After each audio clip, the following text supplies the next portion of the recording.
या hello and good evening my dear students. चलिए आज हम लोग पढ़ते हैं आपके साइंस का पहला chapter chemical reactions and equations. तो अब स्टार्ट करते हैं चैप्टर को पहले बात के साथ कि chemical reaction actually chemical reaction कहते किसे हैं, केमिकल रिएक्शन होता क्या है। Chemical reaction is breaking and making of bonds. Bonds का टूटना और बनना कहाँ पे, between different atoms to produce new substance. तो केमिकल रिएक्शन में क्या होगा कि कुछ बॉन्ड की ब्रेकिंग होगी और नए बॉन्ड का फॉर्मेशन होगा और टोटली नया सब्सटेंस बनेगा। Chemical reaction is actually A type of chemical change. Chemical reaction क्या है? केमिकल चेंज है। जब आप चेंज की बात करेंगे तो चेंज दो टाइप के होते हैं, पहला है फिजिकल चेंज, दूसरा है केमिकल चेंज। फिजिकल चेंज वो चेंज है जो रिवर्सिबल है, जो फिजिकल स्टेट में तो होता है बट केमिकल स्ट्रक्चर में वो कोई डिफरेंस नहीं पैदा करता। जैसे मेल्टिंग ऑफ आइस। आइस क्या है? आइस एक फॉर्म ऑफ वाटर है, ये भी वाटर ही है बट इसको टेम्परेचर इसका लो किया गया, कूल किया गया और ये आइस में कन्वर्ट हो गया। लेकिन जैसे ही हम टेम्परेचर को फिर से राइज करेंगे ये आइस दोबारा से मेल्ट होके और वाटर में कन्वर्ट हो जाएगा। ये रिवर्सिबल है। जबकि रस्टिंग ऑफ आयरन में क्या है कि आयरन था जो ऑक्सीजन से रिएक्ट करके आयरन ऑक्साइड बनाया और रस्टिंग हुई। अब एक बार रस्टिंग हो गई तो एक केमिकल चेंज हो गया और इसको दोबारा से रिवर्सिबल नहीं किया जा सकता, इसको रिवर्स नहीं किया जा सकता by the mean of any physical method. Chemical method से हम भले रिवर्स कर लें बट कोई फिजिकल मेथड नहीं है जिससे हम केमिकल चेंज को रिवर्स कर पाएँ। दूसरा एग्जाम्पल हम दे रहे हैं फॉर्मेशन ऑफ कर्ड। अभी हमारा मिल्क था, मिल्क से कर्ड बन गया। अब इस कर्ड को दोबारा किसी भी फिजिकल मेथड से मिल्क में नहीं कन्वर्ट किया जा सकता, इसलिए ये एक टाइप का क्या है? केमिकल चेंज है। आइए हम देखते हैं क्या डिफरेंस है फिजिकल चेंज और केमिकल चेंज के बीच में। फिजिकल चेंज और केमिकल चेंज तो कह रहे हैं फिजिकल चेंज इज टेम्पोररी, जबकि केमिकल चेंज क्या है? परमानेंट है। In physical change no new substance is formed. कोई भी नया सबस्टेंस फिजिकल चेंज में नहीं बन रहा है बल्कि there is change only in physical property. उसके फिजिकल प्रॉपर्टी में कुछ चेंज आ रहा है। जबकि केमिकल चेंज में क्या है? न्यू सबस्टेंस फॉर्म्ड, हमेशा नया सबस्टेंस बन रहा है with entirely different physical and chemical property. उसकी फिजिकल प्रॉपर्टी और केमिकल प्रॉपर्टी दोनों डिफरेंट हैं। ये है केमिकल चेंज। फिर हम देखते हैं तीसरा पॉइंट फिजिकल चेंज का, change can be reversed by simple physical method. अभी हम यही बात कर रहे थे पिछले स्लाइड में कि ये चेंज को रिवर्स अगर कर लिया गया किसी फिजिकल मेथड से, किस मेथड से? फिजिकल मेथड से, without using any chemical method, then that change was actually physical change. जबकि जब change can not be reversed by simple physical method, किसी भी सिंपल फिजिकल मेथड से अगर नहीं चेंज किया गया, चेंज करना पॉसिबल नहीं रहा, तो क्या है? केमिकल चेंज है। आप कह रहा है फिजिकल चेंज का अगला पॉइंट, एनर्जी में or may not be released or absorbed. Physical change में एनर्जी रिलीज भी हो सकती है, एब्जॉर्ब भी हो सकती है, या एनर्जी अनचेंज रहे, न तो रिलीज हो न एब्जॉर्ब हो। जबकि केमिकल चेंज में क्या है? Energy is released or absorbed during chemical change. जब केमिकल चेंज हो रहा होता है तो या तो एनर्जी रिलीज हो रही होती है या तो एनर्जी एब्जॉर्ब हो रही होती है। ठीक है, ये हम समझ गए फिजिकल चेंज और केमिकल चेंज के बीच में डिफरेंस। अब एक पॉइंट यहाँ पे बोला जा रहा है आपसे, any change that involve chemical change is called chemical reaction. कोई भी चेंज जो केमिकल चेंज होता है वही केमिकल रिएक्शन कहलाता है। ठीक है, आगे देखते हैं। आगे अगर हमने केमिकल रिएक्शन की बात कर ली तो अगला वर्ड आता है केमिकल इक्वेशन। केमिकल इक्वेशन क्या होता है? इक्वेशन हिंदी में बोलते हैं इसको समीकरण। क्या है? The representation of chemical reaction in the form of formulae. Representation of chemical reaction in the form of formulae of reactant, किसका किसका फार्मूली? रिएक्टेंट्स का और प्रोडक्ट्स का, separated by an arrow mark. अब इतनी सारी बातें हो गई। कहना क्या चाहता है थोड़ा देखते हैं इसको। कहना ये चाहता है कि हम जो रिएक्टेंट्स और प्रोडक्ट्स हैं उनके पूरे नेमिंग करने के बजाय अगर उसका हम फार्मूला लिख दें, जैसे यहाँ पे आपको वर्ड इक्वेशन दिखाई दे रहा है, मैग्नीशियम लिखा, ऑक्सीजन लिखा, फिर मिला के मैग्नीशियम ऑक्साइड बनाया। बजाय हम पूरा वर्ड मैग्नीशियम या ऑक्सीजन या मैग्नीशियम ऑक्साइड लिखने के, अगर हम उसका फार्मूला केवल लिख दें, मैग्नीशियम के लिए Mg, ऑक्सीजन के लिए O2, बन गया मैग्नीशियम ऑक्साइड MgO। अगर ऐसे हम लिख दें फार्मूले के फॉर्म में रिएक्टेंट्स को, ये आपके रिएक्टेंट्स हो गए, आपके लेफ्ट हैंड साइड वाले, और राइट हैंड साइड वाले प्रोडक्ट हो गए। और सेपरेट किससे हो रहे हैं? एरो मार्क से। ये जो एरो लगी है आपके बीच में, ये इसको सेपरेट कर रही है। अगर इस तरीके से लिखा गया है तो ये आपका क्या है? Chemical equation. अब जब केमिकल इक्वेशन है तो ये बैलेंस केमिकल इक्वेशन क्या होता है? अगर कोई भी केमिकल इक्वेशन जिसमें लेफ्ट हैंड साइड यानी कि रिएक्टेंट क्या है? लेफ्ट हैंड साइड में रिएक्टेंट और राइट हैंड साइड में क्या है? प्रोडक्ट। रिएक्टेंट और प्रोडक्ट लेफ्ट हैंड साइड और राइट हैंड साइड में एटम का नंबर सेम है, सारे एटम्स के नंबर सेम हैं, तो उसे कहेंगे बैलेंस केमिकल इक्वेशन। यानी कि जितने एटम्स लेफ्ट हैंड साइड में हों उतने ही एटम्स राइट हैंड साइड में हों। जैसे एग्जांपल आपका फिर से वही reaction, magnesium plus oxygen, magnesium oxide. अगर हम इसको सेपरेट करते हैं लेफ्ट हैंड साइड और राइट हैंड साइड में, बीच में कौन है? एरो है जो सेपरेट करती है लेफ्ट को। इधर लेफ्ट हो गया आपका, इधर राइट हो गया। तो देख रहे हैं लेफ्ट हैंड साइड में कौन कौन से एलिमेंट हैं। तो पहला एलिमेंट है मैग्नीशियम यहाँ पे, तो उसको लिख दिया। दूसरा ऑक्सीजन है तो उसको लिख दिया। मैग्नीशियम की कितना एटम? तो एक एटम। ऑक्सीजन कितने एटम? 2 एटम, लिख दिया। राइट हैंड साइड में क्या है? इधर भी मैग्नीशियम है, ऑक्सीजन है। मैग्नीशियम का 1 एटम, ऑक्सीजन के 1 एटम। प्रॉब्लम कहाँ है? मैग्नीशियम चूँकि दोनों साइड 1 एटम है तो कोई इशू नहीं है, बट ऑक्सीजन में क्या है? ऑक्सीजन में इशू है, एक साइड ऑक्सीजन 2 है, एक साइड ऑक्सीजन 1 है। अब ये अनबैलेंस है, तो इसको बैलेंस करना पड़ेगा। बैलेंस करने के लिए हम क्या करेंगे? बैलेंस करने के लिए हम जो कि कम है, जैसे यहाँ पे ऑक्सीजन 2 है और यहाँ पे ऑक्सीजन 1 है, तो 2 को तो 1 नहीं बनाया जा सकता, मगर 1 को मल्टीप्लाई 2 से करके 2 तो बनाया जा सकता है ना। फिर समझिए, इस 2 को आप 1 नहीं कर सकते। जो यहाँ पे 2 है लेफ्ट हैंड साइड में ऑक्सीजन, इसको तो आप 1 नहीं कर सकते, मगर राइट हैंड साइड में जो ऑक्सीजन है, जो 1 एटम है, इसको अगर 2 से मल्टीप्लाई कर दे 2 एटम हो जाएगा, तब दोनों साइड इक्वल हो जाएगा। तो हमने क्या किया? मैग्नीशियम अनडिस्टर्ब छोड़ दिया क्योंकि दोनों साइड बैलेंस थे। इधर ऑक्सीजन में कुछ नहीं किया, या 1 से मल्टीप्लाई कर दिया, नो चेंज। इधर ऑक्सीजन जिसका 1 एटम था उसको 2 से मल्टीप्लाई कर दिया। अब जैसे ही हमने 2 से मल्टीप्लाई किया, हुआ क्या? हमारे लेफ्ट हैंड साइड में 2 ऑक्सीजन और राइट हैंड साइड में 2 ऑक्सीजन। लेफ्ट हैंड साइड में 1 मैग्नीशियम, राइट हैंड साइड में 1 मैग्नीशियम। दोनों साइड में टोटल एटम्स एलिमेंट्स के इक्वल हो गए। हम वही लिख देते हैं। मैग्नीशियम लेफ्ट हैंड साइड में 1 है तो हमने 1 लिखा, ऑक्सीजन 2 है 2 लिख दिया। अब MgO, चूँकि हमने 2 से मल्टीप्लाई कर दिया है, यही 2 को उठा के हम इनिशियल लगा दिए आगे, 2 MgO हो गया। जो MgO था अब वो क्या हो गया? 2 MgO। ओके,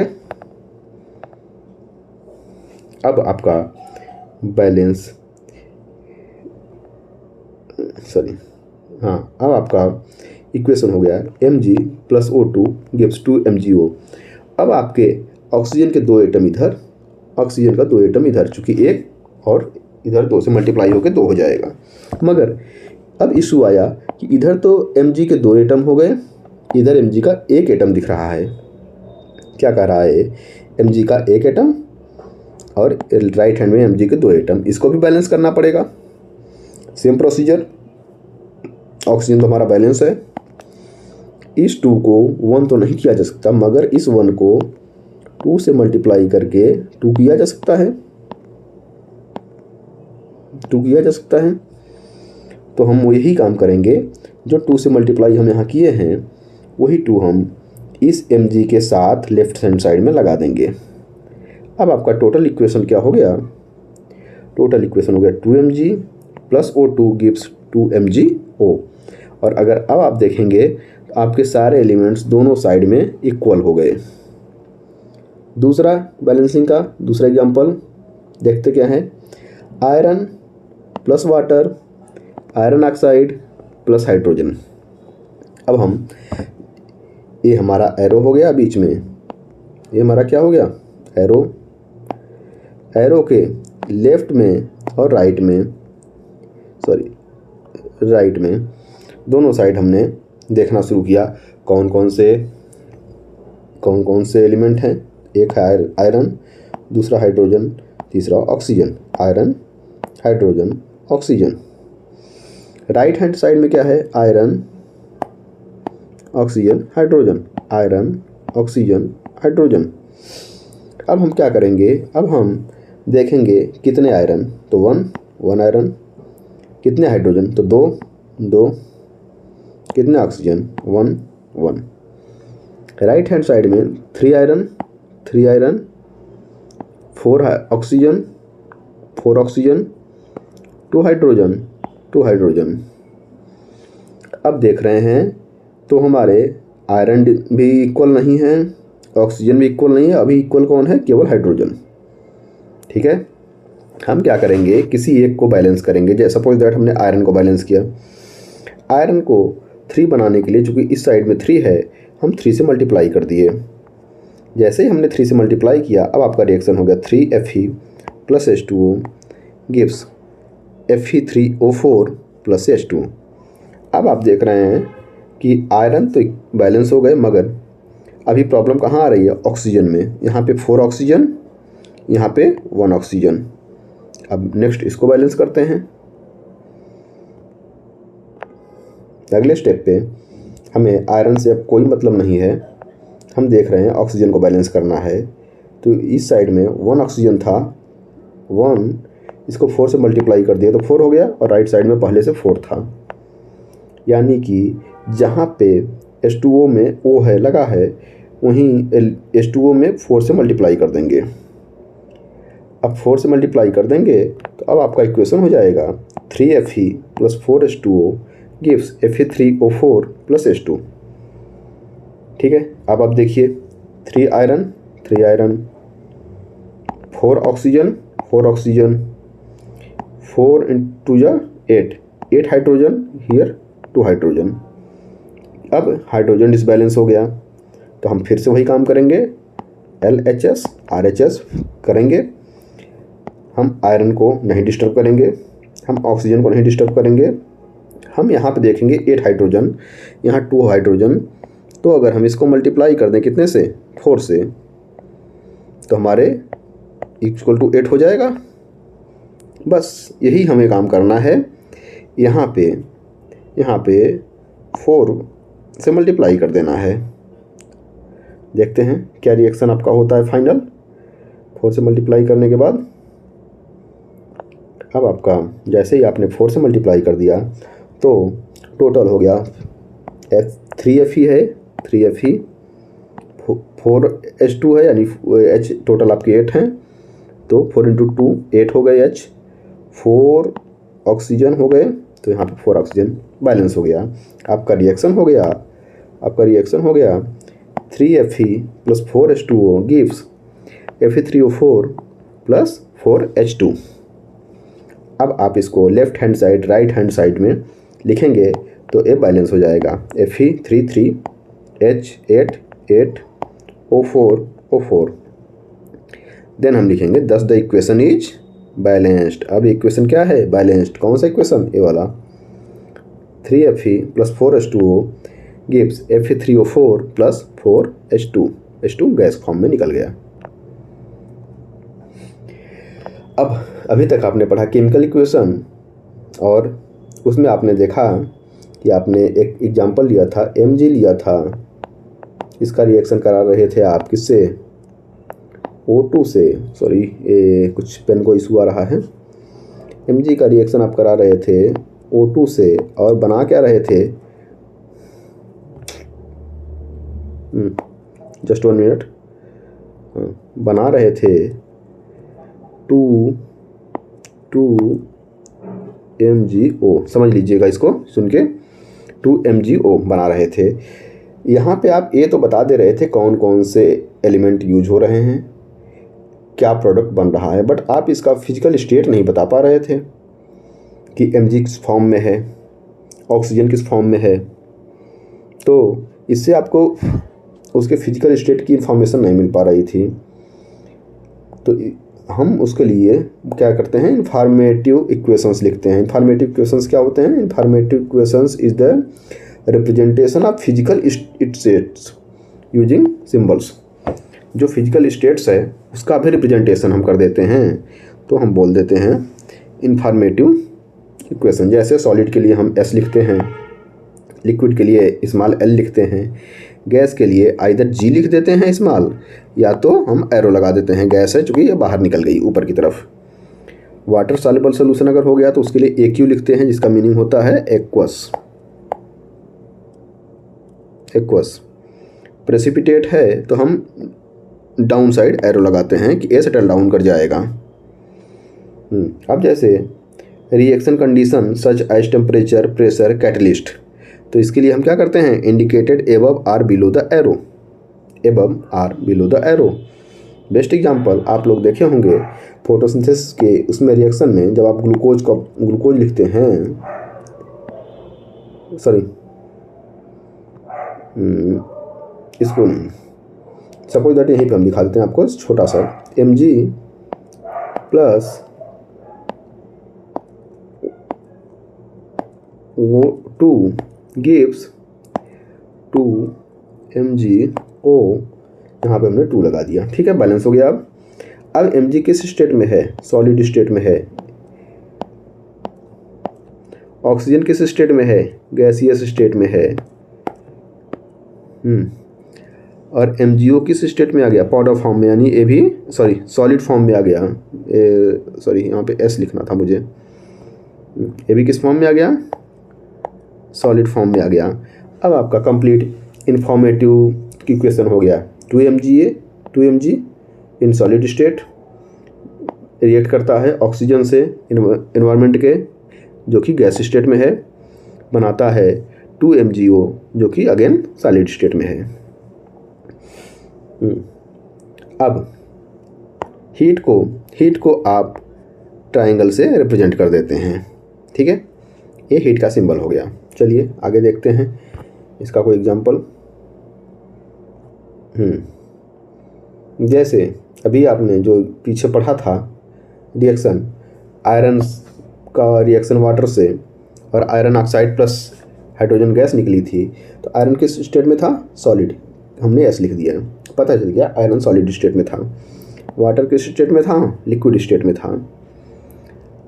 अब आयरन ऑक्साइड जो बना Fe3O4 किस स्टेट में बना? सॉलिड में बना।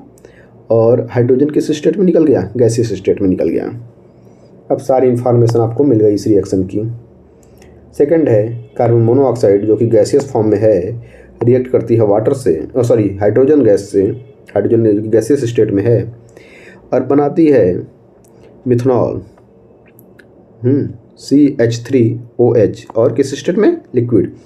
एक गैस दूसरी गैस, लेकिन यहाँ पे क्या हुआ? स्टेट चेंज हो गई, बना क्या दिया? लिक्विड, ठीक है। अब यहाँ पे लिखा है 340 ATM, यानी 340 एटमॉस्फेरिक प्रेशर पे ही ये रिएक्शन पॉसिबल है, नॉर्मल प्रेशर पे नहीं पॉसिबल है। दूसरा रिएक्शन, अरे वाह, ये तो मिल गया, हम इसको छोड़ दिए थे अभी। कार्बन डाइऑक्साइड एक्वस स्टेट में है, यानी कि वाटर सॉल्युबल कार्बन डाइऑक्साइड, और वाटर 12H2O किस स्टेट में है? लिक्विड स्टेट में है। बनाया क्या? Glucose aqueous solution, oxygen aqueous, और H2O लिक्विड। इसमें आप क्या देख रहे हैं? ऊपर लिखा है सनलाइट, नीचे लिखा है क्लोरोफिल। ऊपर लिखा है क्या? सनलाइट, नीचे लिखा है क्लोरोफिल, यानी कि ये बता रहा है कि इस रिएक्शन को होने के लिए सनलाइट और क्लोरोफिल दोनों की ज़रूरत होती है, जो बात आपको यहाँ लिखी गई थी। रिएक्शन सॉरी रिएक्शन कंडीशंस, जितनी रिएक्शन कंडीशंस होंगी उसको एरो के ऊपर आप इंडिकेट कर देंगे, ठीक है। जैसे सनलाइट, क्लोरोफिल, अगर और कुछ होता तो उसको भी लिखते आप। अब हम पढ़ेंगे type of reactions. Type of reaction क्या है? एक हमारा कम्बिनेशन पढ़ेंगे, डिकम्पोजिशन पढ़ेंगे, डिस्प्लेसमेंट पढ़ेंगे, double displacement, oxidation, reduction, redox, precipitation, exothermic and endothermic, इतने के बारे में हमको पढ़ना है। आइए जल्दी से चलते हैं आगे। पहला है कम्बिनेशन रिएक्शन।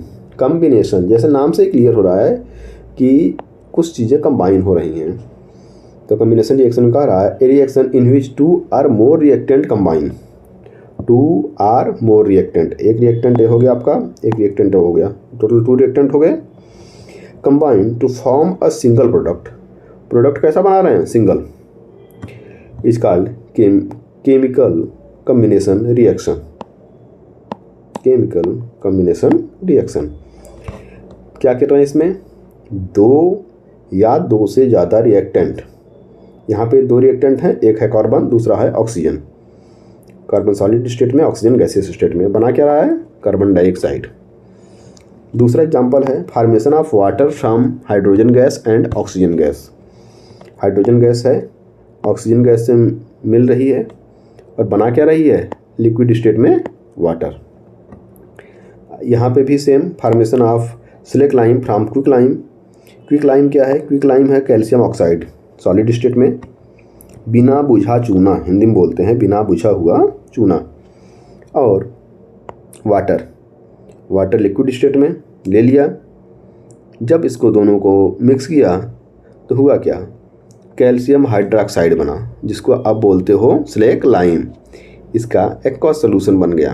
कैल्शियम हाइड्रोक्साइड दुधिया कलर का, इसका एक्वस सोल्यूशन बन गया। तो यहाँ पे आप देख रहे हैं कैल्शियम ऑक्साइड एक रिएक्टेंट हो गया, वाटर दूसरा, और बन क्या गया? कैल्शियम हाइड्रोक्साइड प्रोडक्ट बन गया, ठीक है। तो जहाँ पे भी एक रिएक्टेंट दो या 2 से अधिक रिएक्टेंट मिलके एक प्रोडक्ट बनाएं, वो क्या होगा? वो होगा आपका combination reaction. Second is decomposition reaction. Combination हमने पढ़ लिया, अब डिकम्पोजिशन पढ़ते हैं। Decomposition means a reactant in which a single reactant break down to form 2 or more products. क्या? Single reactant break down to form 2 or more products. कुछ नहीं करना है, कंपोजिशन आपने पढ़ा था, कंपोजिशन को अब अपोजिट साइड से देखना शुरू कर दो। वहाँ पे 2 या 2 से अधिक रिएक्टेंट मिलके प्रोडक्ट बना रहे थे। 2 या 2 से अधिक रिएक्टेंट मिलके, मान लो रिएक्टेंट 1 था, रिएक्टेंट 2 था, रिएक्टेंट 3 था, मिलके एक कोई प्रोडक्ट बना रहे थे। ये क्या था? Combination reaction, combination. बट अगर हम बात करेंगे डीकम्पोजिशन की, डीकम्पोजिशन रिएक्शन की, इसमें क्या होगा? एक ही रिएक्टेंट होगा।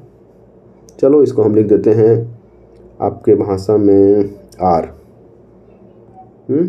एक ही रिएक्टेंट होगा जो कि क्या करेगा? प्रोडक्ट बनाएगा अलग अलग, 2 या 2 से अधिक प्रोडक्ट बनाएगा। P1, P2 प्लस P3 जैसी सिचुएशन, ठीक है। तो हुआ ना उल्टा, यहाँ R 1 से ज़्यादा थे और P 1 था। और डिकम्पोजिशन में क्या है? R 1 है, P 1 से ज़्यादा हो गए। क्लियर? रिएक्टेंट पहले वाले में क्या थे? रिएक्टेंट पहले वाले में क्या थे? 1, 2 या 2 से ज़्यादा थे। कम्बिनेशन में प्रोडक्ट सिंगल था। लेफ्ट हैंड साइड में 2 या 2 से ज़्यादा थे और राइट हैंड साइड में सिंगल था। डीकम्पोजिशन में लेफ्ट हैंड साइड में सिंगल है और राइट हैंड साइड में 2 या 2 से अधिक आ गए। ऐसे याद कर लेना। जैसे ये सब एग्जाम्पल दिए हुए हैं। आयरन सल्फेट,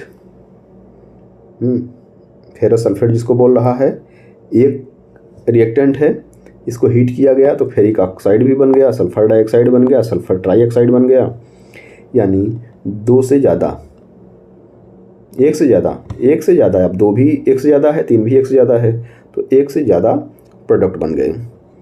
कह रहा है decomposition reaction is which type, 3 types of decomposition. कौन कौन से? थर्मल डिकम्पोजिशन पहला टाइप हो गया, दूसरा इलेक्ट्रोलिटिक डिकम्पोजिशन और तीसरा फोटोलिटिक डिकम्पोजिशन। ठीक है, तो डिकम्पोजिशन रिएक्शन की बात जैसे ही कर दिया, तो डिकम्पोजिशन रिएक्शन में जैसे ही कर दिया तो 3 टाइप के हो गए। कौन कौन से? थर्मल, इलेक्ट्रिकल और फोटोलिटिक। थर्मल का मतलब रिलेटेड टू किससे? हीट से। इलेक्ट्रिकल का मतलब इलेक्ट्रिसिटी, रिलेटेड टू इलेक्ट्रिसिटी। और फोटोलिटिक का मतलब रिलेटेड टू लाइट। इतनी बात बस आप याद रखना। ठीक है, डिकम्पोजिशन रिएक्शन 3 टाइप के, थर्मल, इलेक्ट्रिकल, फोटोलिटिक। थर्मल का मीनिंग क्या रहा? थर्मल का रिलेशन यहाँ पे क्या है? हीट से। इलेक्ट्रिकल इलेक्ट्रिसिटी से, और फोटोलिटिक लाइट से।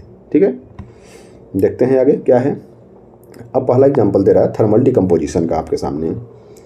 थर्मल डिकम्पोजिशन में पहला है फेरस सल्फेट को हीट कर दिया। देखें यहाँ पे कंडीशन लिखा है एरो के ऊपर, हीट कर दिया, अब बना दिया ferric oxide, sulphur dioxide, sulphur trioxide.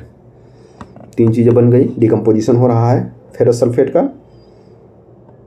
दूसरा रिएक्शन देख रहे हैं कैल्शियम कार्बोनेट या लाइमस्टोन जिसको बोल रहा है। एक कैल्शियम कार्बोनेट सिंगल रिएक्टेंट है, इसको इसने किया हीट। अब क्या बन गया? कैल्शियम ऑक्साइड या क्विकलाइम जिसको बोल रहा है, और कार्बन डाइऑक्साइड। अब 2 से अधिक हो गए, यहाँ पे हो गए ना रिएक्टेंट 2 से अधिक, और सॉरी रिएक्टेंट तो एक है, प्रोडक्ट 2 से अधिक हो गए, तो इसे आपने बोल दिया डिकम्पोजिशन रिएक्शन। अब डिकम्पोजिशन रिएक्शन किसकी वजह से हुआ? हीट की वजह से हुआ, तो थर्मल डिकम्पोजिशन हो गया। सेम लेड नाइट्रेट लिया, सिंगल रिएक्टेंट है लेड नाइट्रेट, इसको भी हीट किया। कंडीशन क्या है? रिएक्शन कंडीशन टेम्परेचर या हीट, इसलिए थर्मल डिकम्पोजिशन है। बन क्या गया? लेड ऑक्साइड, नाइट्रोजन डाइऑक्साइड और ऑक्सीजन गैस।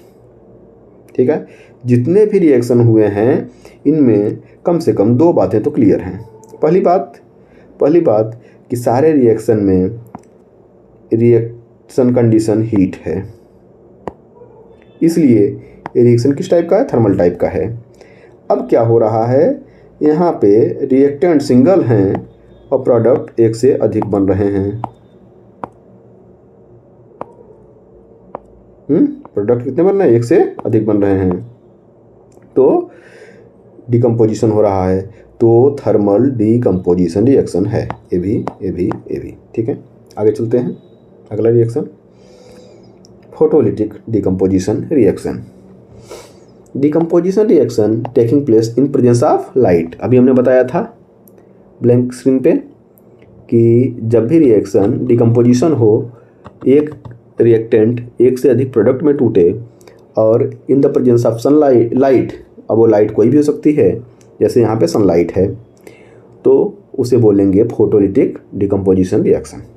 जैसे एग्जांपल इसका है सिल्वर क्लोराइड एक रिएक्टेंट हो गया, ये सिल्वर और क्लोरीन गैस में ब्रेक डाउन हो गया, तो ये हो गया डिकम्पोजिशन रिएक्शन। चूँकि ये कंडीशन क्या है, ये रिएक्शन कैसे हो रहा है? सनलाइट के प्रेजेंस में हो रहा है, तो इसे बोलेंगे फोटोलिटिक डिकम्पोजिशन रिएक्शन।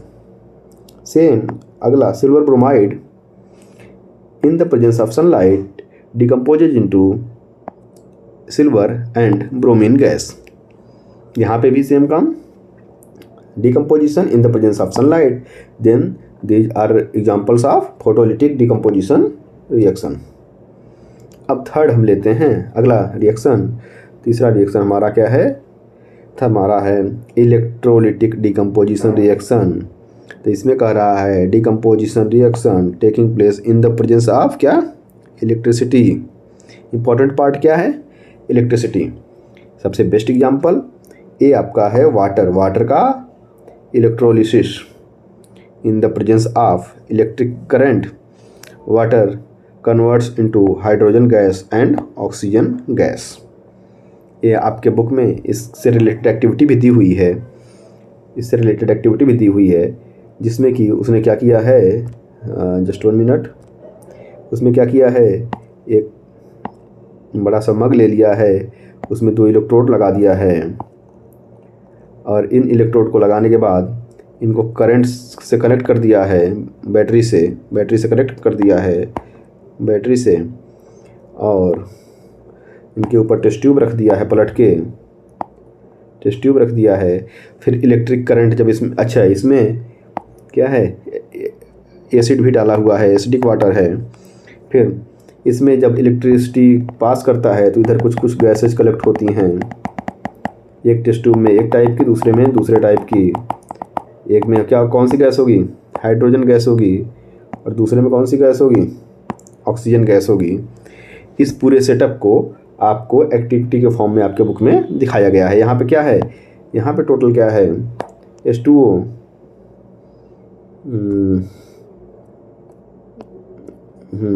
यहाँ पे टोटल क्या लिया है, H2O, जो बाद में ब्रेकडाउन हो जाता है ऑक्सीजन में और हाइड्रोजन में। ठीक है, अब अगला हम देखेंगे डिस्प्लेसमेंट रिएक्शन। अभी तक आपने क्या किया, कॉम्बिनेशन पढ़ा, डिकम्पोजिशन पढ़ा, अब हम देखते हैं displacement reaction. When a more reactive element displaces less reactive element from its compound. क्या करा, कोई मोर रिएक्टिव एलिमेंट है, ये डिस्प्लेस कर दे रहा है किसको, लेस रिएक्टिव एलिमेंट को from its compounds.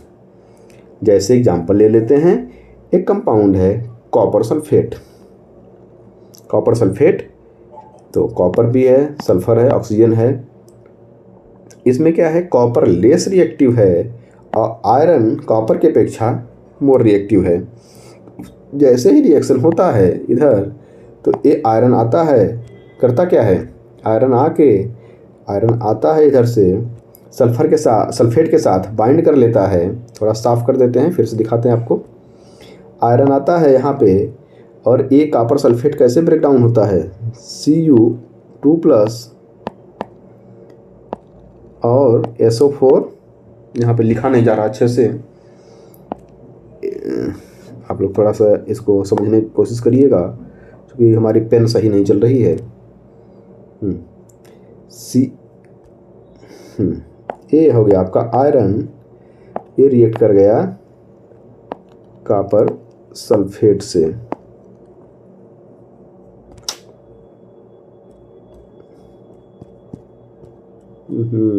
Just time killing हो रही है।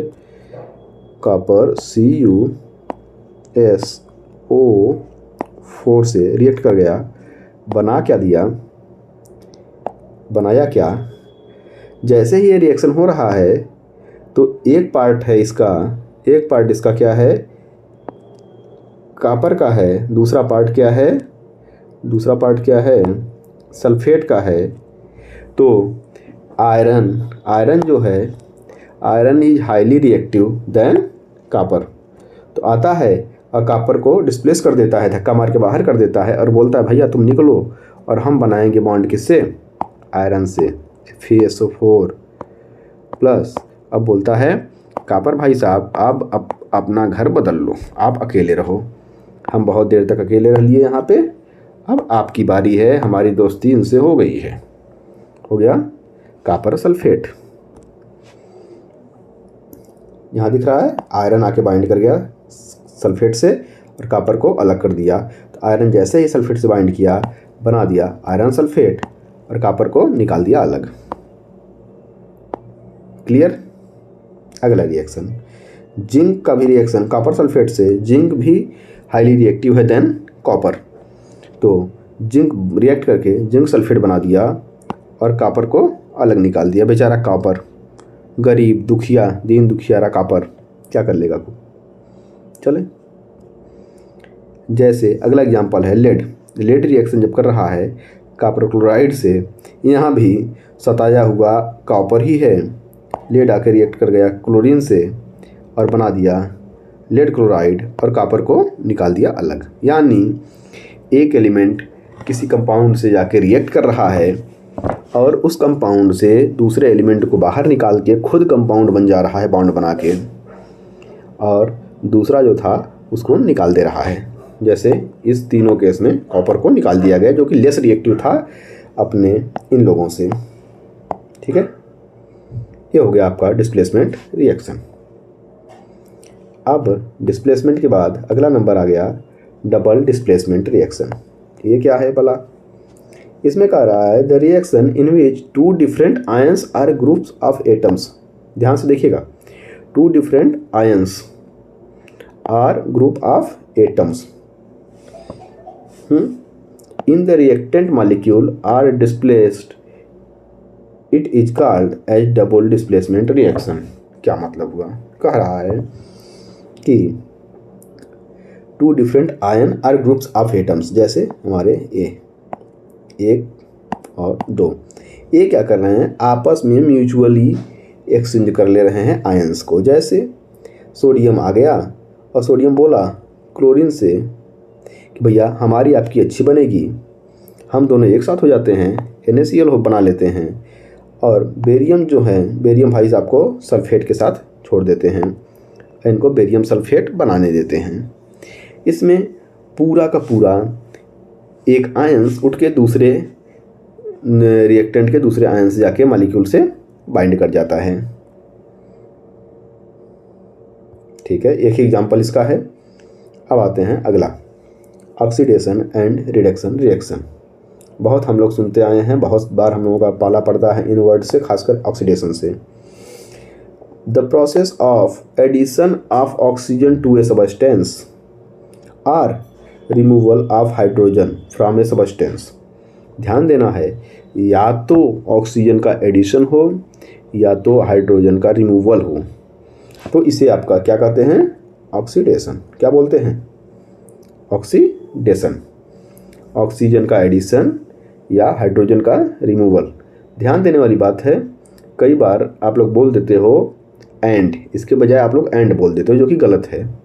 एंड का मीनिंग हो गया दोनों एक साथ होना, नहीं। या तो ऑक्सीजन का एडिशन हो रहा है तो भी आप ऑक्सीडेशन बोल दोगे, या तो ऑक्सीजन का एडिशन हो रहा है तब भी ऑक्सीडेशन बोल दोगे, या तो रिमूवल हो रहा है हाइड्रोजन का तब भी ऑक्सीडेशन बोल दोगे। दोनों केस में आप ऑक्सीडेशन बोलोगे, दोनों में से कोई भी एक फुलफिल हो जाए तो आप ऑक्सीडेशन बोल दोगे। ठीक है, जैसे एग्जांपल कॉपर है, ऑक्सीजन से रिएक्ट कर गया, कॉपर ऑक्साइड बना दिया। या दूसरा एग्जांपल आपका जो था बड़ा फेमस था, Mg+O2, जहाँ कुछ नहीं वहाँ आप इसको चिपका दो 2MgO। इसमें क्या है? मैग्नीशियम है, ऑक्सीजन का एडिशन हो रहा है, मैग्नीशियम ऑक्साइड बना रहा है। ये भी एग्जांपल हो गया किसका? ऑक्सीडेशन रिएक्शन का। साथ में किसका एग्जांपल है? दूसरा एग्जांपल कॉम्बिनेशन रिएक्शन। तो अगर आप इसको याद किए हो तो आप दोनों जगह इसको लिख सकते हो। ठीक है, ऑक्सीडेशन का, कॉम्बिनेशन का। तो यहाँ हम पढ़ रहे हैं ऑक्सीडेशन, यहाँ पे क्या हुआ? ऑक्सीजन का एडिशन हो गया, तो हमारा क्या हो गया? ऑक्सीडेशन। या अगर हाइड्रोजन निकलता तो भी हम बोलते इसको ऑक्सीडेशन। चलिए अब देखते हैं रिडक्शन क्या होता है। The process of removal of oxygen from a substance, या तो ऑक्सीजन का रिमूवल हो और या अलग अलग, एंड नहीं और, या addition of hydrogen is called reduction. अब आपको क्या करना है भैया? परेशान नहीं होना है, ध्यान समझ लो। ऑक्सीजन ऐड हुआ, ऑक्सीडेशन हो गया। अब ऑक्सीजन ऐड होने का जो काम है यहाँ पे रिडक्शन में उल्टा हो जाएगा, बल्कि ऑक्सीजन ऐड ना होकर निकलेगा। ठीक है, ऑक्सीजन का ऐड होना या हाइड्रोजन का निकलना ऑक्सीडेशन था। इस बात को यहाँ पलट दो, ऑक्सीजन का निकलना या हाइड्रोजन का ऐड होना, ये क्या हो गया? रिडक्शन। एग्जाम्पल कॉपर ऑक्साइड किससे रिएक्ट कर गया? हाइड्रोजन गैस से। बना क्या दिया? क्या बनाया? कॉपर। कॉपर ऑक्साइड में से ऑक्सीजन देखो हट गया। ध्यान से देखना इस बात को, आपका कॉन्सेप्ट एकदम क्लियर होगा। यहाँ हाइड्रोजन का एडिशन हो रहा है, साथ ही साथ कॉपर से ऑक्सीजन निकल भी जा रहा है और ये प्लेन कॉपर बच गया और यहाँ पे वाटर बन गया। तो यहाँ रिएक्शन किससे हुआ? हाइड्रोजन से, यानी एडिशन किसका हुआ? हाइड्रोजन का। तो ये रिएक्शन कैसा है? Reduction reaction. ठीक है, आते हैं रेडॉक्स रिएक्शन। रेडॉक्स रिएक्शन जैसा आपको नाम से ही क्लियर है, हो रहा है रेडॉक्स। ऐसे नहीं लग रहा है जैसे हम संधि विच्छेद पढ़ रहे हो हिंदी का? अरे भैया, इसको हम रेडॉक्स को ऐसे नहीं लिख सकते? Reduction plus oxidation.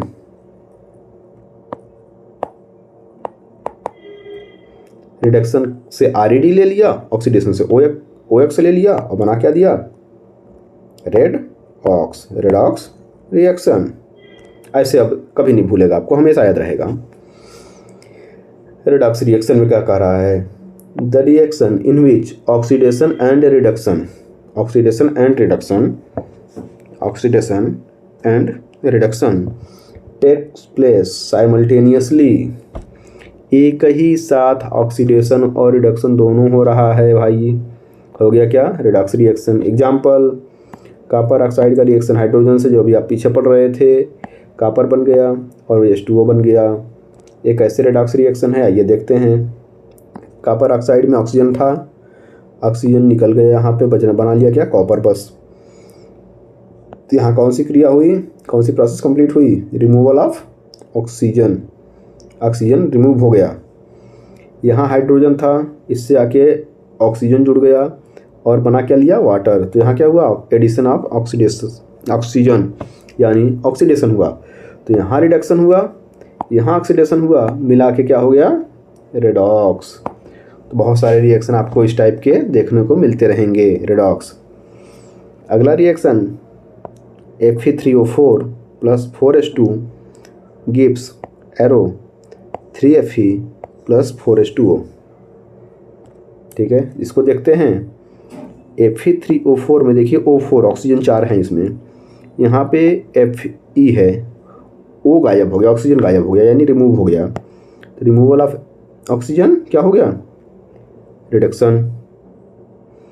यहाँ पे हाइड्रोजन में ऑक्सीजन नहीं था, लेकिन प्रोडक्ट साइड में आने पे H2O हो गया, यानी ऑक्सीजन आ गया, यानी एडिशन ऑफ ऑक्सीजन। क्या हो गया? ऑक्सीडेशन। फिर से वही बात, reduction plus oxidation is equal to redox. ठीक है, अब क्लियर हो गया। आप ये दोनों एग्जांपल याद रखिएगा। कौन कौन से? Copper CuO, copper oxide plus H2 gives Cu plus H2O, या iron oxide Fe3O4 plus 4H2 gives 3Fe plus 4H2O। अब हम पढ़ेंगे अगला, प्रेसिपिटेशन रिएक्शन। प्रेसिपिटेशन रिएक्शन क्या कह रहे हैं इसमें? Chemical reaction which involves formation of water insoluble precipitate. Chemical reaction जिसमें कि formation of water insoluble precipitate. ऐसा रिएक्शन जिसमें वाटर इनसॉल्युबल प्रेसिपिटेशन बनता हो, यानी कि वो जो बनेगा वो नीचे सेटल डाउन कर जाएगा और वाटर इनसॉल्युबल होगा, वाटर में घुलेगा नहीं। जैसे एग्जाम्पल आपका है सोडियम सल्फेट, एक्वस सॉल्यूशन यानी वाटर सॉल्युबल है। बेरियम क्लोराइड एक्वस सॉल्यूशन क्या है? एक्वस है, वाटर सॉल्युबल है। बेरियम क्लोराइड जब ये बन गया, जब ये बना तो बेरियम सल्फेट बना, जो कि सॉलिड प्रेसिपिटेट बन गया। बेरियम सल्फेट का PPT बन गया प्रेसिपिटेट, और NaCl साल्ट बन गया, जिसका एक्वस सॉल्यूशन यानी वाटर सॉल्युबल सोडियम क्लोराइड बन गया। ये जो बना है ये वाटर इनसॉल्युबल है, तो इसलिए ये क्या हो गया? प्रेसिपिटेट बन गया। क्लियर? अब आप इस रिएक्शन को अगर याद कर लिए तो आपका ये दो जगह काम देगा। कहाँ कहाँ? प्रेसिपिटेशन रिएक्शन बताने में काम देगा। दूसरा सोचिए और क्या रिएक्शन हुआ जहाँ पे काम देगा? अरे अभी आप पढ़े थे कि ए आके इससे रिएक्ट कर जा रहा है, ए इससे रिएक्ट कर जा रहा है, तो डबल डिस्प्लेसमेंट हो गया, डबल डिस्प्लेसमेंट ही तो हुआ। तो आपका ए रिएक्शन दोनों जगह काम आएगा। यहाँ पे प्रेसिपिटेशन रिएक्शन में बेरियम सल्फेट का प्रेसिपिटेट बन गया और सोडियम क्लोराइड क्या है, एक्वस फॉर्म में वाटर सॉल्युबल है। तो इसे आप बोलेंगे प्रेसिपिटेशन रिएक्शन, और इसके नीचे हम लिखेंगे बेरियम सल्फेट के नीचे precipitate, water insoluble precipitate, white colour का। ठीक, अब हम पढ़ेंगे एक्सोथर्मिक रिएक्शन। ये सारे एक्सोथर्मिक या एंडोथर्मिक रिएक्शन टोटली डिपेंडेंट होते हैं कि वो एनर्जी वहाँ पे दी जा रही है या एनर्जी वहाँ से निकल रही है। एक्सोथर्मिक रिएक्शन को बताया जा रहा है, एक्सोथर्मिक रिएक्शन को क्या बोल रहे हैं, reaction that involve evolution of heat is called exothermic. Exo का मतलब होता है बाहर निकलना, बाहर की तरफ निकलना।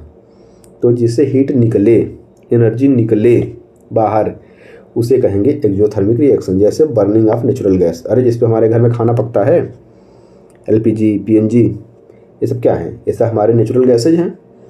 उनका बर्निंग हम कर रहे हैं, ऑक्सीडेशन कर रहे हैं इन द प्रेजेंस ऑफ ऑक्सीजन। तो क्या बनाई, कार्बन डाइऑक्साइड बनाई, थोड़ा वाटर बनाई, प्लस हीट एनर्जी या हीट, जिसकी वजह से हमारा खाना पकता है, ये निकला। तो हीट यहाँ पे क्या हुई, हीट निकल रही है। हीट हम दे नहीं रहे हैं हीट, बल्कि हमको मिल रही है। तो कैसे रिएक्शन है, एक्सोथर्मिक, एनर्जी निकल रही है ना, एक्सो बाहर निकल रही है, एक्सोथर्मिक रिएक्शन हो गया। ठीक है। Decomposition of vegetables into compost is also an example of exothermic reaction. सीधी सी बात है, जो वेस्टेज है वेजिटेबल्स का, वो जब कंपोस्ट में कन्वर्ट हो रहा होता है तो उस टाइम में हम उसको हीट नहीं प्रोवाइड करते, बल्कि वो खुद हीट को जनरेट करता रहता है। तो उसे भी आप क्या बोलते हैं, एक्सोथर्मिक रिएक्शन। एक्सोथर्मिक रिएक्शन की और पहचान क्या है, एक्सोथर्मिक रिएक्शन कैसे आप पहचानोगे, बहुत आसान तरीके से। अगर जैसे ए रिएक्टेंट है और ए प्रोडक्ट है, तो जो एनर्जी होगी वो आपके राइट हैंड साइड में होगी, किधर, राइट हैंड साइड में, प्रोडक्ट साइड में निकलेगी, वो हो गया एक्सोथर्मिक रिएक्शन। ठीक है, ऐसे आप कभी नहीं भूलेंगे। दूसरा पॉइंट कह रहा है respiration is an exothermic process. Respiration भी हमारा एक्सोथर्मिक होता है। कैसे, the food that we intake is broken in down into simpler substances. हम जो फूड लेते हैं वो कॉम्प्लेक्स सबस्टेंस होता है, वो पहले क्या होता है, ब्रेक डाउन होता है सिंपल सबस्टेंस, जिसको कार्बोहाइड्रेट हो गया, प्रोटीन हो गया, फैट्स हो गया, इन सब में। अब carbohydrate thus absorbed or broken to glucose. Carbohydrate भी जो हमको एब्जॉर्ब हुआ वो भी किस में कन्वर्ट होगा, सिंपल शुगर में, ग्लूकोज जिसको बोलते हैं, उसमें होगा। ग्लूकोज, यहाँ पे ग्लूकोज है। अब ये रिएक्ट किससे कंबाइन हो रहा है, किससे रिएक्ट हो रहा है, ऑक्सीजन से। और क्या बना रहा है, carbon dioxide, water and energy, हमारे लिए, हमारे यूज के लिए। Glucose combine with oxygen in cell of our body and provide energy. क्या प्रोवाइड करता है, एनर्जी। क्या प्रोवाइड करता है, एनर्जी। किस फॉर्म में, इसी को आप बोलते हो एटीपी बना। ग्लूकोज ऑक्सीजन से रिएक्ट करके यानी ऑक्सीडाइज होके क्या बना देता है, carbon dioxide. This reaction is called respiration. तो कार्बन डाइऑक्साइड हम रेस्पिरेशन के थ्रू जो बाहर निकालते हैं वो यही वाली होती है, वाटर प्लस एनर्जी बनाता है। ये भी एग्जांपल है रेस्पिरेशन हमारा किस टाइप के रिएक्शन का, किस टाइप के प्रोसेस का, एक्सोथर्मिक प्रोसेस या एक्सोथर्मिक रिएक्शन का। ठीक है। अब अगली बात हम करेंगे एंडोथर्मिक रिएक्शन का। एंडोथर्मिक, जैसा नाम से ही क्लियर हो रहा है, एंडो मीन्स अंदर लेना, इसको चाहिए, ये लेगा, भूखा है। Reaction in which occur by the absorption of heat. इस रिएक्शन में आपको रिएक्शन करवाने के लिए हीट प्रोवाइड करना पड़ेगा, हीट प्रोवाइड करना पड़ेगा। जैसे आप देख रहे थे, ये एग्जांपल है, अभी आप पढ़े थे थोड़ी देर पहले, किस टाइप के रिएक्शन में, याद करिए, पॉज करके याद करिए, याद करिए। Ferrous sulphate, ferric oxide, sulphur dioxide, sulphur trioxide में ब्रेक डाउन हो रहा था। किस टाइप के रिएक्शन में, थर्मल डिकम्पोजिशन रिएक्शन, याद आया। थर्मल डिकम्पोजिशन में हमने क्या लिखा था, रिएक्शन कंडीशन हीट थी जिसको एरे के ऊपर लिखा था। सेम लाइम स्टोन को हमने किस में बदला था, क्विक लाइम में, और कार्बन डाइऑक्साइड में reaction condition heat. Again example of thermal decomposition reaction. ठीक है बेटा। अब इसमें क्या हो रहा है, दोनों केस में रिएक्शन तब तक नहीं हो रहे हैं जब तक कि आप उसको बाहर से हीट प्रोवाइड नहीं कर रहे हो। देख रहे हो प्रोडक्ट साइड में यानी राइट हैंड साइड में कोई एनर्जी कोई हीट नहीं निकल रही है, बल्कि ये रिएक्शन के लिए हीट की ज़रूरत पड़ रही है। तो हम क्या करेंगे, एरो के ऊपर हीट लिखेंगे तो एंडोथर्मिक रिएक्शन होगा। इसकी पहचान, प्रोडक्ट साइड में कोई एनर्जी या हीट नहीं दिखेगी बल्कि रिएक्टेंट साइड में या फिर एरो पे रिएक्शन कंडीशन ही हीट की होगी, इसे कहेंगे एंडोथर्मिक रिएक्शन। अब आ गए हम समाप्ति की तरफ धीरे धीरे। पहला एक और बात हमको पढ़नी है, रैंसिडिटी बड़ा परेशान करता है आप लोगों को, बहुत परेशान होते हैं। देखते हैं क्या है। The process of slow oxidation of oil and fats.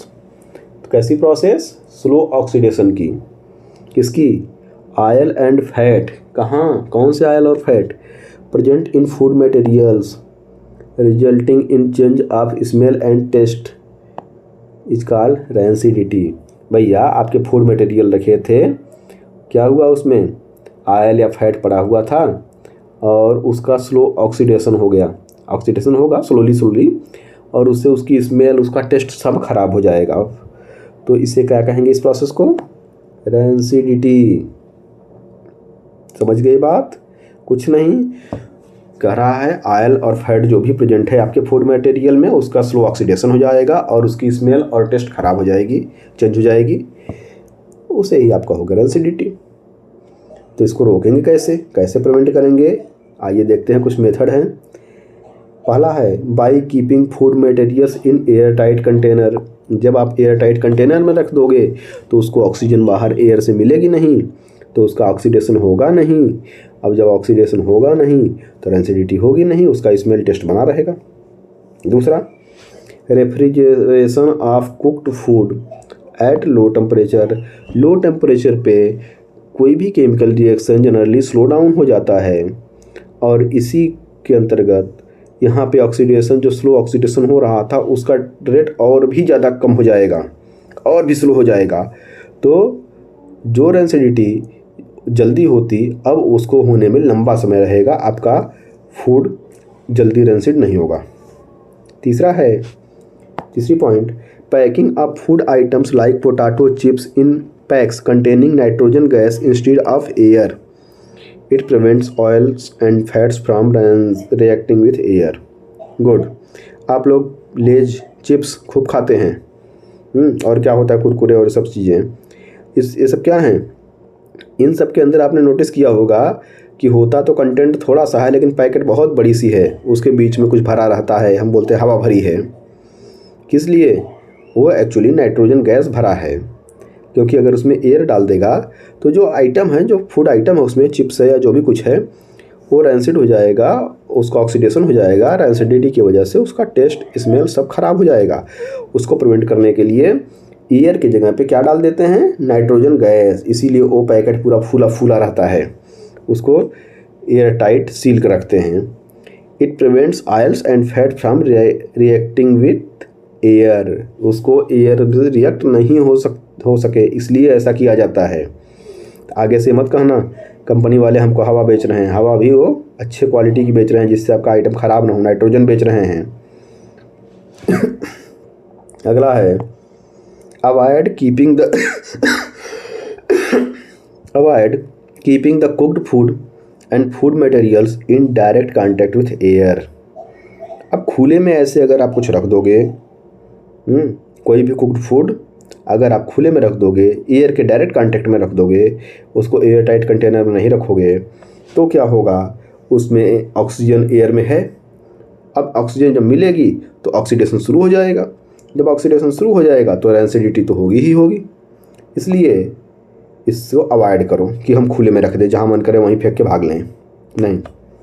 अगला है बाय एडिंग एंटीऑक्सीडेंट्स। कुछ एंटीऑक्सीडेंट्स भी होते हैं, यानी कि जो ऑक्सीडेशन के रेट को घटा देते हैं, जैसे है BHA ब्यूटाइरिलेटेड हाइड्रोक्सी एनिसोल, यानी कि एंटीऑक्सीडेंट हैं। नाम से ही क्लियर हो रहा है ऑक्सीडेंट के एंटी हैं, जो ऑक्सीडेशन नहीं होने देंगे। ठीक है, तो ये हमारे रेंसिडिटी को प्रिवेंट करेंगे, रोकेंगे। अगला हम देखते हैं पॉइंट, अगला देखते हैं पॉइंट कोरोजन। ये भी बड़ा इंपॉर्टेंट पॉइंट है। Corrosion is the phenomena in which metals are slowly eaten away by the reaction of air, water, chemical present in the atmosphere. कह रहा है मेटल्स में कोरोजन होता है। कैसे? वो स्लोली रिएक्ट करते रहते हैं एयर से, वाटर से, या जो केमिकल एटमॉस्फेयर के एयर में प्रेजेंट होते हैं उनसे हैं, और उनका डिके होता रहता है। तो वो एयर से भी रिएक्ट कर सकते हैं, एयर में जो भी एयर केमिकल्स हैं उनसे, वाटर से, इन सब से करके, और उनका स्लोली डिके होता रहता है, या उनका स्लोली ख़त्म होते रहते हैं। उसको हम बोलते हैं प्रोसेस को कोरोजन। एग्जाम्पल, जैसे आप सिल्वर ले लिए, कुछ दिन बाद आप सिल्वर देखेंगे तो चमकदार सिल्वर जो है वो ब्लैक कोटिंग उसके ऊपर आ जाएगी। बोलोगे सिल्वर गंदा हो गया है, एक्चुअली वो क्या है? कोरोजन हुआ, उसके ऊपर दूसरी लेयर आ गई। ग्रीन कोटिंग ऑन कॉपर है, कॉपर के ऊपर भी कोरोजन होता है टाइम के साथ, और धीरे धीरे कॉपर का कलर चेंज होता है और उसके ऊपर ग्रीन कोटिंग आ जाती है। ठीक है, क्यों? क्योंकि इन्वायरमेंटल एयर है और केमिकल्स जो भी हैं, गैसेज हैं, उनसे वो रिएक्ट करता रहता है। एक एग्जांपल, फेमस एग्जांपल आपका है रस्टिंग ऑफ आयरन, लोहे में जंग लगना, इज ड्यू टू कोरोजन। ये भी कोरोजन के वजह से। क्यों? क्योंकि एयर है, एयर में ऑक्सीजन है, ऑक्सीजन से आयरन रिएक्ट करके आयरन ऑक्साइड बना देता है और रस्टिंग हो जाती है। तो it can be prevented by, अब ये जितना भी है, जैसे रस्टिंग की ही हम बात कर रहे हैं, तो इसको प्रिवेंट किया जा सकता है, रोका कैसे जा सकता है? कैसे? By applying paint on iron article. Paint क्या कर देंगे? आयरन आर्टिकल पे पेंट लगा देंगे। अरे आपके स्कूल की बेंचेज होती हैं और मटेरियल्स होते हैं आयरन के, उनके ऊपर आप क्या करते हो? पेंट लगा देते हो। जब पेंट लगा दोगे तो पेंट क्या करेगा? आयरन और इन्वायरमेंटल एयर के बीच में बैरियर का काम करेगा, एयर को डायरेक्ट कांटेक्ट में आने ही नहीं देगा आयरन के, तो रस्टिंग रोक देगा, कोरोजन रोक देगा। Paint does not allow oxygen and moisture to come in contact with the surface of iron. जब डायरेक्ट कांटेक्ट सरफेस पे होगा नहीं आयरन के, ऑक्सीजन का, तो फिर कोरोजन होगा नहीं। समझ गए? यहाँ तक कोई डाउट हो तो बताना। बस अब आपकी चैप्टर की थियोरी ख़त्म हुई। हम अब अगले में करेंगे, अगले बार जब हम अवेलेबल होंगे तो करेंगे एक्टिविटीज़ जो आपके बुक में दी गई हैं। ठीक है, आज हम यहीं पे एंड करते हैं। अच्छे से पढ़ाई करिए, इसको बार बार जो है देख लीजिए, देख के समझ लीजिए। Okay, bye.